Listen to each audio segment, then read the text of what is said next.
رب العالمین والصلاة والسلام علی سید المرسلین اما بعد فاعوذ باللہ من الشیطان الرجیم بسم اللہ الرحمن الرحیم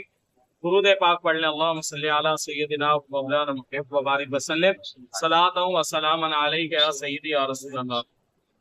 آج انشاءاللہ العزیز غسل واجب ہونے کے جو اسباب ہے وہ انشاءاللہ ہم سماعت کرتے ہیں کہ غسل واجب ہونے کے جو اسباب ہیں وہ یہ ہے، نمبر 1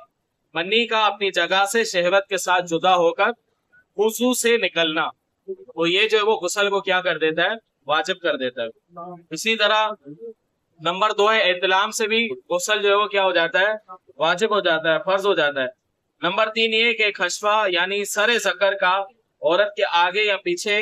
کے مقام میں داخل ہونا دونوں پر غسل کو کیا کر دیتا ہے، واجب کر دیتا ہے، شہوت کے ساتھ ہو یا بغیر شہوت کے ہو، انزال ہو یا نہ ہو، بس شرط یہ ہے کہ دونوں جو کیا ہو، مکلف ہوں، یعنی دونوں جو بالغ ہوں، تو اس سے بھی جو وہ کیا ہو جاتا ہے، غسل جو وہ فرض ہو جاتا ہے۔ نمبر 4 ہے حیض سے فارغ ہونا، حیض سے جیسے ہی خاتون فارغ ہوگی تو اس کے اوپر غسل جو کیا ہو جائے گا، فرض ہو جائے گا۔ اسی طرح نفاس کا ختم ہونا، نفاس جیسے ہی ختم ہوگا، مکمل ہوگا تو غسل جو کیا ہو جائے گا، فرض ہو جائے گا۔ تو یہ جو وہ اسباب تھے، نمبر 1 منی کا نکلنا شہوت کے ساتھ، نمبر 2 یہ ہے کہ احتلام ہونا، نمبر 3 یہ ہے کہ خشفہ یعنی سر ذکر، جو اعلی تناسل کے آگے کا حصہ ہوتا ہے اس کو سر ذکر کہتے ہیں، عورت کے آگے یا پیچھے کے مقام میں داخل ہو گیا تو دونوں پر غسل کیا ہو جائے گا، فرض ہو جائے گا، شہوت ساتھ ہو یا نہ ہو، انسان ہوا ہو یا نہ ہوا ہو، لیکن شرط یہ کہ دونوں کیا ہو، مکلف ہو، یعنی دونوں بالغ ہو۔ اور حیض کا ختم ہونا اور نفاس کا ختم ہونا، تو یہ کل جو اسباب ہیں، یہ 5 اسباب ہیں غسل واجب ہونے کے، تو یہی اسباب ہیں، ان کے علاوہ جو ہے وہ چیزوں سے غسل جو واجب نہیں ہوتا۔ اب عموماً لوگ جو ہے وہ یہاں پر جو ہے وہ تھوڑے وسوسوں کا شکار ہو جاتے ہیں کہ منی کی تعریف اگر یاد ہو نا کسی کو تو پھر ایسی صورت کے اندر جو ہے وہ کافی جو ہے مسائل اس کو سمجھنے میں آسانی ہو جاتی ہے۔ منی کی تعریف یہی ہے کہ یہ مادہ جو ہے وہ اچھل کر نکلتا ہے اور شہوت کے ساتھ ہوتا ہے، اعلی تناسل اپنی سختی پر ہوتا ہے اور یہ مادہ اچھل کر نکلتا ہے، تو اس کو جو ہے وہ کیا کہتے ہیں، ہم منی کہتے ہیں۔ اس کے علاوہ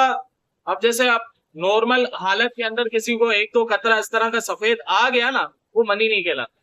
اس سے غسل بھی فرض نہیں ہوتا۔ عموماً لوگ جو ہے بس غلط فہمی کے اندر ہوتے ہیں کہ ایسے بھی غسل، تو اس سے غسل فرض نہیں ہوتا، ودی مسیح اس سے غسل فرض نہیں ہوتا، صرف منی سے غسل فرض ہوتا ہے۔ اور اس مطلب یہ تو بہت واضح ہے، بڑا واضح ہے کہ منی جس طرح خروج ہوتا ہے تو ایسی صورت کے اندر غسل فرض ہوگا، اس کے علاوہ غسل فرض نہیں ہوگا۔ احتلام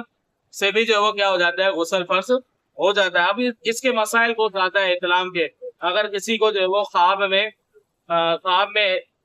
اس نے محسوس کیا کہ اس کو احتلام ہوا ہے، حقیقت حال دیکھا تو احتلام نہیں ہوا، تو ایسی صورت میں تو غسل فرض نہیں ہوگا۔ لیکن ایسا ہے کہ خواب وغیرہ کے ذریعے تو پتہ نہیں چلا، بعد میں پتہ چلا کہ نشان وغیرہ ہے، تو پھر ایسی صورت میں غسل جو ہے واجب ہو جائے گا۔ احتلام کے بھی کافی سارے جو مسائل ہیں۔ اب ہم سماعت کرتے ہیں کہ غسل کب کرنا سنت ہے، تو جمعے کے دن،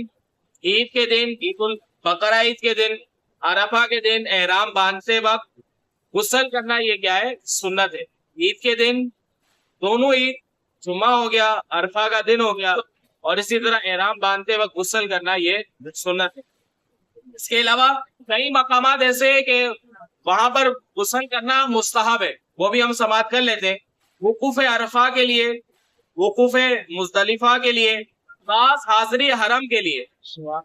حاضری سرکار اعظم صلی اللہ علیہ وسلم کے لیے، طواف کے لیے، دخول مینا کے لیے،